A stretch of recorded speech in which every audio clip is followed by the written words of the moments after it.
বলছি শোনো না, এই নাও 30 টাকা। সামনে জগদ্ধাত্রী পুজো তো, আমি তোমার কাছে টাকা জমাবো। হ্যাঁ আচ্ছা 30 টাকা আছে, তোমার কাছে রেখে দাও। আচ্ছা ঠিক আছে। 30 টাকা আছে কিন্তু। আরে হ্যাঁ 30 টাকা। এই শোনো না, এ নাও 1000 টাকা।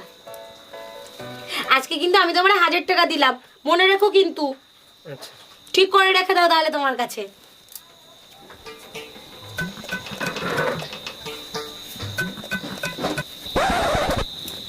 দাও আমাকে 30,000 টাকাটা দাও। 30,000 টাকা? কিসের 30,000 টাকা? আরে তোমার মনে নেই, তোমার কাছে আমি টাকা জমাচ্ছিলাম। ও তুমি একদিন 30 টাকা একদিন 1000 টাকা দিয়েছিলে, 1030 টাকা। 1030? কিসের 1030? তুমি কি কোনো হিসাব টিসাব জানো না নাকি? এই মাথায় তোমার কোন অফিসে চাকরি দিছে? হ্যাঁ দাও আমার 30,000 টাকা দাও। আরে বাবা 30 টাকা আর 1000 টাকা। হ্যাঁ 30,000 টাকা দাও, আমার টাকাটা দাও। শোনো এসব